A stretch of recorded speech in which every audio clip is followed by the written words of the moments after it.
नेपाल झाँक्री सङ्घका केन्द्रीय अध्यक्ष श्री चेतबहादुर लिम्बूलाई आफ्नो मन्तव्य राखिदिनु हुनको निमित्त विनम्र अनुरोध गर्न चाहन्छु।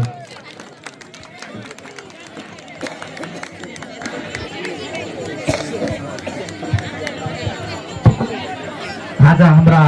नेपाल झाँक्री सङ्घ धादिङ जिल्ला शाखाका आज मूर्ति उद्घाटन कार्यक्रममा विशेष गरी प्रमुख अतिथि पाल्न हुने हाम्रा खन्याबास गाउँपालिकाका प्रमुख रणबहादुर तामाङज्यू र यसै गरी हाम्रा उपप्रमुख सत्यमान तामाङज्यू र यसै गरी यस कार्यक्रमका मूर्ति उद्घाटनको लागि पाल्न हुने धादिङ जिल्लाका सम्पूर्ण आमा बुबा दाजुभाइ तथा दिदीबहिनीहरू र यसै गरी रुबी भ्यालीबाट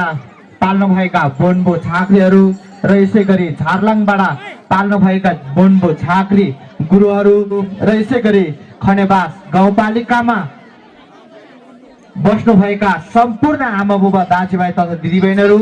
हाम्रो नेपाल झाँक्री सङ्घको तर्फबाट मेरो व्यक्तिगत तर्फबाट स्वीकार्नुहोस्। नमस्कार। हो, हिजो विगत लामो समयदेखि हामी नेपाल झाँक्री सङ्घले बोन धर्म धामी झाँक्री संस्कार संस्कृतिलाई संरक्षण गर्नुपर्छ भनेर हामी नेपाल झाँक्री सङ्घ अगाडि बढिरहेको छौँ। हामी नेपाल झाँक्री सङ्घ अगाडि बढिरहने क्रममा आज धादिङ जिल्लामा नेपाल झाँक्री सङ्घको शाखा लानु पर्यो भनेर हाम्रो कान्छा तामाङ झाँक्री हाम्रो काठमाडौँ केन्द्रमा आएको थियो र मैले धादिङ जिल्लामा बोन धर्म धामी झाँक्री संस्कार संस्कृतिलाई संरक्षण गर्नुपर्छ र बोन धर्मको विकास गर्नुपर्छ भनेर मैले कान्छा तामाङलाई धादिङ जिल्लाको जिल्लाभरको झाँक्रीको अध्यक्षको रूपमा मैले बनाएर काठमाडौँबाट पठाएको तपाईँहरूको मार्फत जानकारी गराउन चाहन्छु। र उहाँले जुन धादिङ जिल्लामा गुम्बा बनाउन सफल भयो, जुन धादिङ जिल्लाको खनेबास गाउँपालिका वडा नम्बर 4 मा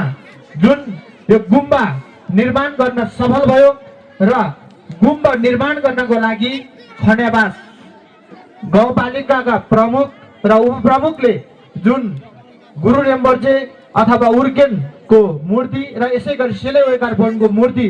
जुन बनाउनको लागि जुन खनेबास गाउँपालिकाबाट सहयोग गर्नुभएको छ, उहाँलाई पनि नेपाल झाँक्री सङ्घ परिवारको तर्फबाट र नेपालको सिङ्गो झाँक्री सङ्घको सदस्यहरूको तर्फबाट धेरै धेरै धन्यवाद दिन चाहन्छु। र यस्तै गरी हाम्रो नेपाल झाँक्री सङ्घबाट पनि हामीले थाङबो नरुवनको मूर्ति बनाएर ल्याएको छौँ। पालिकाबाट जुन खन्याबास गाउँपालिकाबाट 2टा मूर्ति र नेपाल झाँक्री सङ्घबाट एउटा मूर्ति गर्दाखेरि आज 3टा मूर्ति जुन यो खन्याबास गाउँपालिका वडा नम्बर 4 मा स्थापना गर्न सफल भएको छौँ। पक्कै पनि हाम्रो नेपाल झाँक्री सङ्घ बोन धर्म धामी झाँक्री संस्कार संस्कृतिको जगेर्ना गर्नको लागि धादिङ जिल्लाको बोन्बो झाँक्री र यस्तै गरी आमा बुबा दाजुभाइ तथा दिदीबहिनीहरू तपाईँहरूको ठुलो सहयोग छ। तपाईँहरूकै सहयोगले गर्दामा आज धादिङ जिल्ला खनेबास गाउँपालिका वडा नम्बर 4 मा हामीले बोन्बो अथवा झाँक्रीको मूर्तिको स्थापना गर्न सफल भयौँ। र यसै गरी बोन धर्म धामी झाँक्री संस्कार संस्कृतिलाई संरक्षण गर्नुपर्छ भनेर हामी नेपाल झाँक्री सङ्घले नेपालको सबै जिल्लामा बोन्बो अथवा झाँक्रीको मूर्तिको चाहिँ स्थापना गरेर अगाडि बढेको छौँ। हामीले रामेछाप जिल्ला सुनवती गाउँपालिकामा थाङबो नरुवनको मूर्तिको स्थापना गरिसकेका छौँ र यसै गरी हामीले काभ्रे जिल्लामा पनि बोन्देन गुम्बा मूर्ति स्थापना गर्न सफल भयौँ। र यसै गरी हामीले धादिङ जिल्लामा पनि हामीले बोनको मूर्ति स्थापना गर्न सफल भयौँ। र यसै गरी हामीले नेपालको सबै जिल्लामा बोन्बो अथवा झाँक्रीहरूको मूर्तिको स्थापना गरेर बोन धर्म धामी झाँक्री संस्कार संस्कृतिको विकास गर्दै हामी नेपाल झाँक्री सङ्घ अगाडि बढ्नेछौँ। हामी नेपाल झाँक्री सङ्घ अगाडि बढ्नको लागि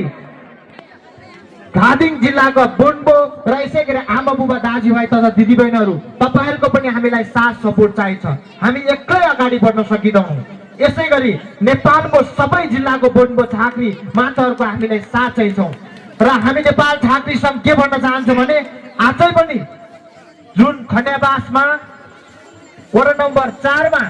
जुन हामीले उर्गेन गुम्बोमा जुन धाङबो नरोबनको मूर्ति र यसै गरी हामीले गुरु रेम्बर्चे यसै गरी सेलेवेकार बोनको चाहिँ हामीले मूर्ति स्थापना गर्दै जाने क्रममा आजै पनि म के भन्न चाहन्छु भने जुन धादिङ जिल्लामा रहेका सम्पूर्ण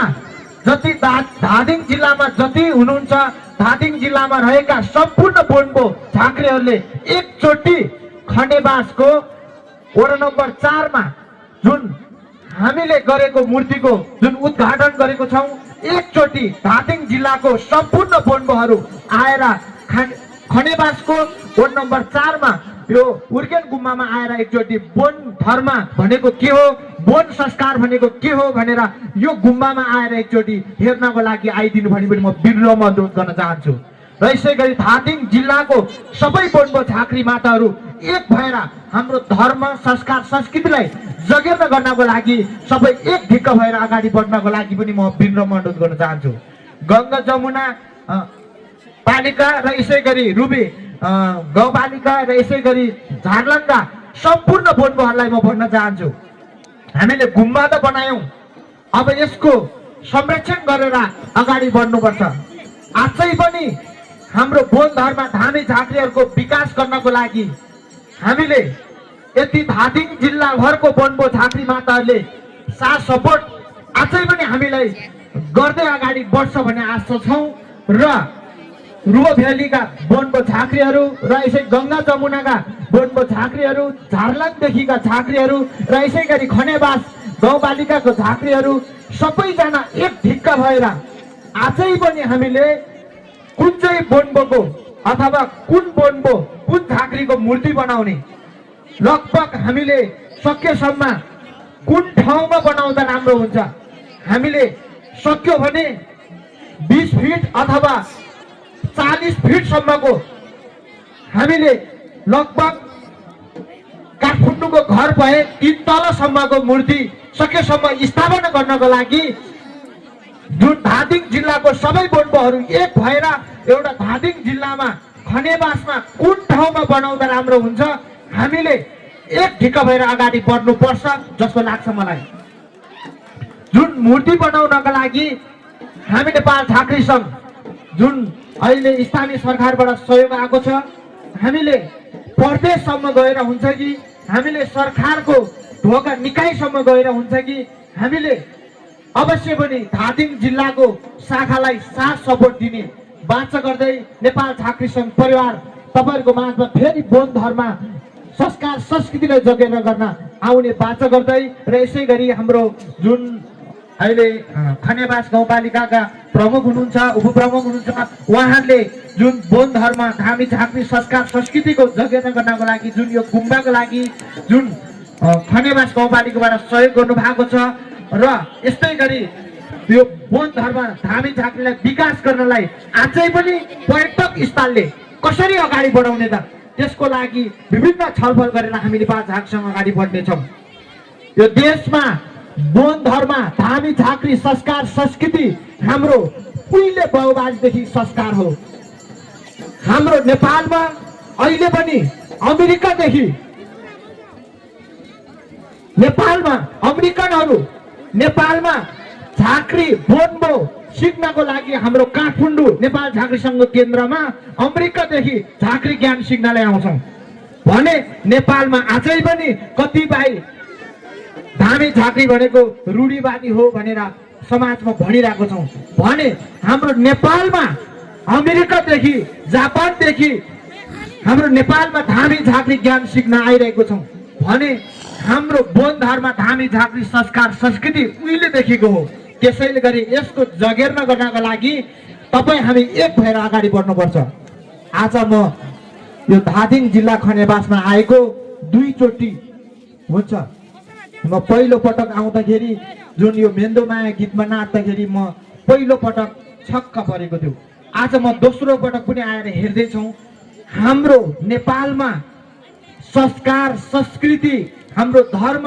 जगेर्न गरेको मैले हेर्दै खोज्दै जाँदाखेरि आज खनेबास यो गाउँपालिकामा भेट्दाखेरि मलाई एकदम गर्व लाग्छ। यो मेन्दोमाया जुन गीतमा जुन नाच्छन्, जुन आमा बुबा दाजुभाइ तथा दिदीबहिनीहरू एकै ठाउँमा भएर गोलापात भएर नाच्छन्, यो संस्कारलाई यो खनेबास गाउँपालिकामा मात्रै होइन कि नेपालको सबै जिल्लामा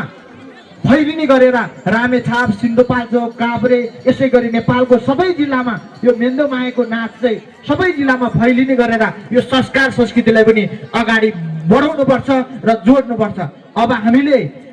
नेपाल झाँक्री सङ्घले काठमाडौँको मुटुमा हामीले केही समयपछि हामीले राष्ट्रिय झाँक्री सम्मेलन गर्दैछौँ। हामीले राष्ट्रिय झाँक्री सम्मेलन गर्दाखेरि नेपालको सबै जिल्लाको बोन्बो झाँक्री माताहरू बोलाएर आफ्नो धर्म संस्कार संस्कृति देखाउँछौँ। त्यतिखेर महत्त्वपूर्ण हामीले छुटाउनै नहुने यो धादिङ जिल्लाको खनेबासको मेन्दोमायाको जुन संस्कार संस्कृति हामीले त्यो ठाउँमा देखाउनेछौँ र खनेबास गाउँपालिकाको र यसै गरी झारलाङ, रुबी, भेलु, यसै गरी गङ्गा जमुना सम्पूर्ण बोन्बोहरूको नाचहरू पनि हामीले राष्ट्रिय झाँक्री सम्मेलनमा हामीले प्रस्तुत गर्नेछौँ। र राष्ट्रिय झाँक्री सम्मेलन गरिसकेपछि हामीले अन्तर्राष्ट्रिय झाँक्री सम्मेलन गर्दाखेरि नेपाल मात्रै नभएर विदेशदेखिको झाँक्रीहरूलाई बोलाएर अन्तर्राष्ट्रिय सम्मेलन गर्ने हाम्रो नेपाल झाँक्री सङ्घको उद्देश्यहरू छ। यो उद्देश्यलाई पूर्ण गर्नको लागि पक्कै पनि देशको सम्पूर्ण बोन्बो झाँक्रीहरूले हामी नेपाल झाँक्री सङ्घलाई साथ दिन्छ भन्ने आशा गर्दै आजको दिनमा जुन यो धादिङ जिल्लाको खनेबास गाउँपालिकामा जुन मूर्तिको उद्घाटन भएको छ, अवश्य पनि हामीले पहिलो चरण, दोस्रो चरण, तेस्रो चरण गर्दै हाम्रो बौद्ध धर्मको विकास गर्दै अगाडि बढिसकेको छौँ र हाम्रो नेपाल झाँक्री सङ्घले बिरामी फुक्दा र बिरामी झार्दा मात्रै हाम्रो धर्म संस्कार र बौद्ध धर्मको विकास हुँदैन। हाम्रो बौद्ध धर्मको विकास हुनको लागि यस्तै गरी धादिङ जिल्लाको पालिकामा र यसै गरी धादिङ जिल्ला र यसै गरी नेपालको सम्पूर्ण सबै जिल्लामा बोन्बोको गुम्बा मन्दिर स्थापना गर्नुपर्छ, अनि मात्रै हाम्रो बौद्ध धर्मको विकास हुन्छ। यही भन्दै तपाईहरुको माझमा हामीले नेपाल झाँक्री सङ्घले तपाईहरुको माझमा बौद्ध धर्म, बौद्ध संस्कार संस्कृतिको लागि हामीले धादिङ जिल्लामा के गर्नु पर्यो त्यसको लागि तपाईहरुको माझमा जतिखेर पनि हामी नेपाल झाँक्री सङ्घले साथ दिने प्रतिबद्धता जाहेर गर्दै नेपाल झाँक्री सङ्घ परिवार बिदा हुन चाहन्छु। स्वीकार्नुहोस्। नमस्कार।